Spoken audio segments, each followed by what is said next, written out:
I was really good friends with Bob Greenberg, who was a production assistant for Ed Pressman, and he was working on the Conan film. Now, I was a huge Conan fan. I had read all the books. I was a big fan of the Frank Frazetta paintings that were on the covers of the books. And then Bob told me that Ron Cobb was working on the film as production designer. Now, that shocked me because I knew Ron Cobb as a political cartoonist. He did the political cartoons for the LA Free Press in the late 1960s.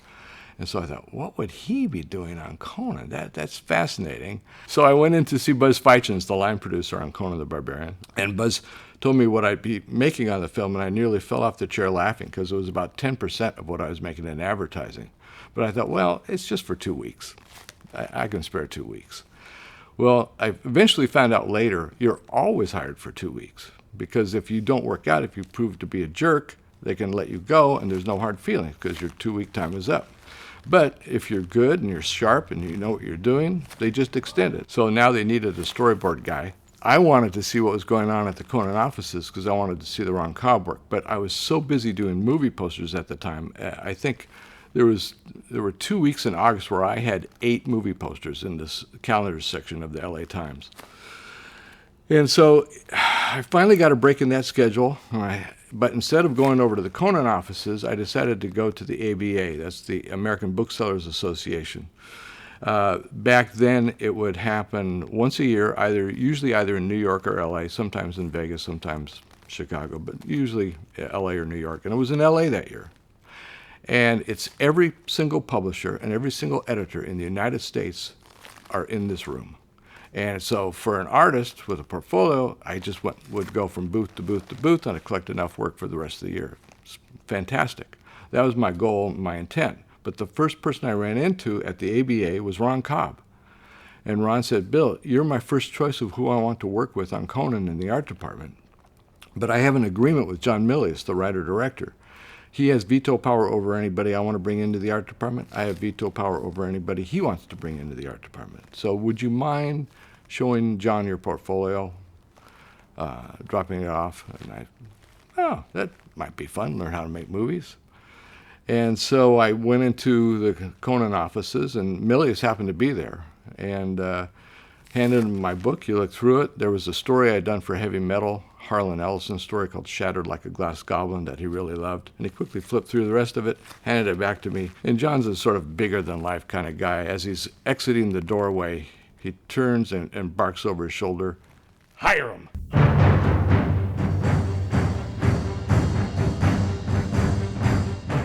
I learned an enormous amount from Ron. His wife, she would come visit, and she'd say, wow, you two working in the office together, Ron's becoming way better at drawing figures, you're becoming way better at drawing architecture, because we were sort of feeding off each other and fueling each other. So I was learning from Ron was learning from me, and we were having a blast. We started out with offices in Burbank. There was a bright young lady who was our receptionist when I started working there.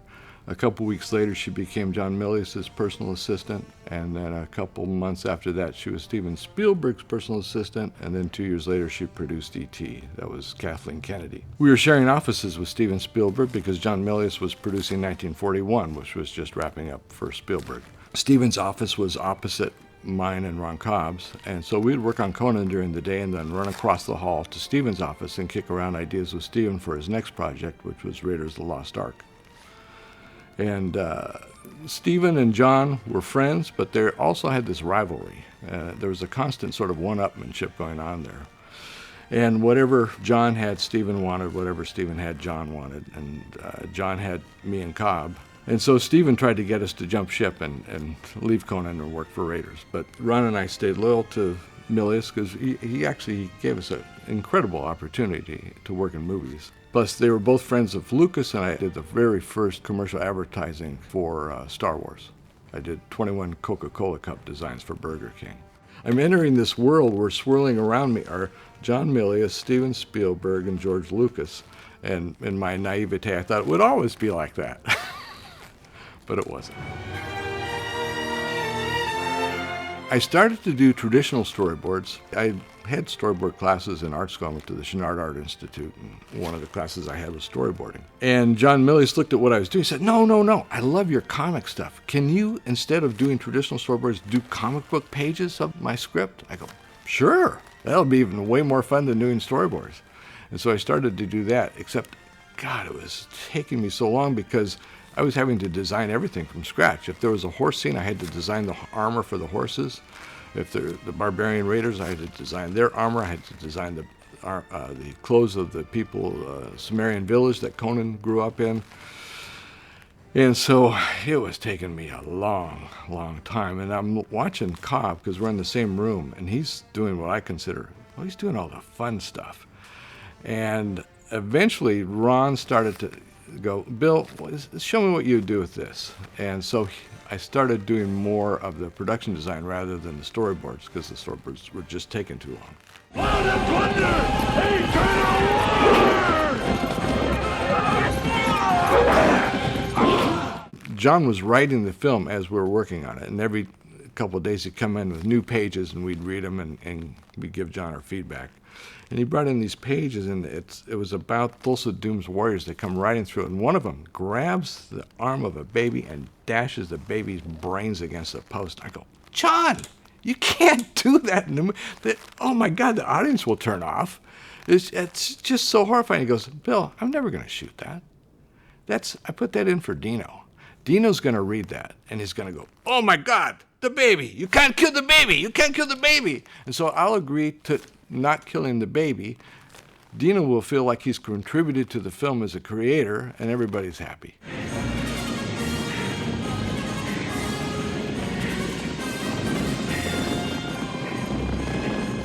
The Hyborian Age is the age back in our distant past, the age in which Conan grew up. And it was an age of magic and an age of dragons and strange creatures and mammoths and things. And Ron had a brilliant idea. John Milius comes from a historical perspective. A lot of the stuff that's in the script is really quotes from history. And Ron came up with this brilliant idea, which is, okay, we know what Egypt looked like 500 years ago. We know what it looked like 1,000 years ago. We know what it looked like 3,000 years ago. What would it look like 6,000 years ago? So we would undesign history. But because we were working from a real historical stuff, it really rang true visually to the audience, because it felt like, yeah, this is a real world that these guys have created. This is the Hyborian world. I know in the second Conan film, there was a line in the script that was basically Conan and his merry band ride through the desert. And I thought, well, wouldn't it be cool if they were off in the distance, as distant silhouettes riding through the desert, and the deep foreground is a rotting carcass of a mammoth to show the audience we're in the Hyborian Age. This is not a historical time that you're familiar with. This is something different. And they went for it.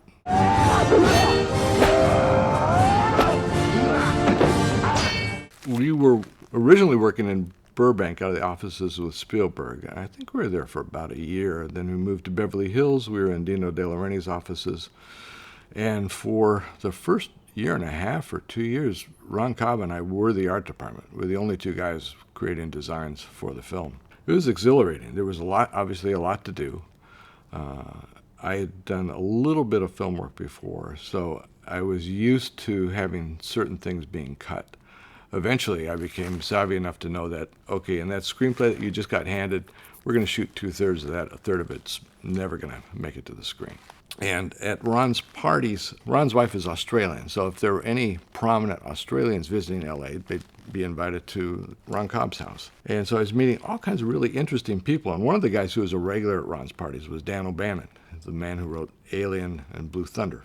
I would often bring outside projects that I was working on just to get feedback from people at the party. And Dan was always first in line to look at what I was doing. And I didn't realize it, but he was considering me as a production designer for his first film as a director. And he wasn't sure I could do tech stuff. Ron Cobb does spectacular tech stuff.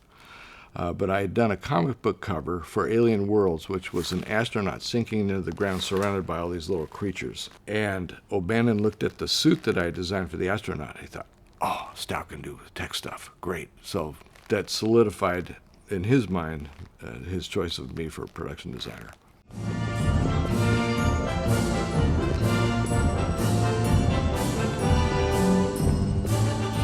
One of the things I love about Dino De Laurentiis is he put together fantastic crews. A lot of them obviously were Italian, and so lunch would come. Suddenly all work would stop.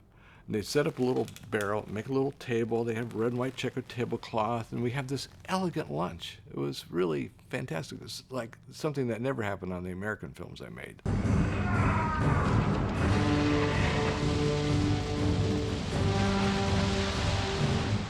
There were a couple things that happened while I was in LA and they were shooting Conan. One of the attorneys for Conan Properties decided he would steal all the artwork. He got caught, fortunately, and the artwork got returned. But then when they came back to LA, it was part of my deal that I retained all my originals. They gave me a few originals, but they claimed they lost all the rest. Magically, they turned up the day before they asked me to work on Conan the Destroyer. I thought the timing was way too obvious. Unfortunately, whoever had been storing them, I guess they stored them in a garage that got flooded or something. A lot of the stuff was in just horrific condition with mold and just shredded pieces and stuff like that. But I tried to salvage what I could. I had the same deal with Conan the Destroyer, but I did get all the artwork back on Conan the Destroyer because when I left, I packed it myself.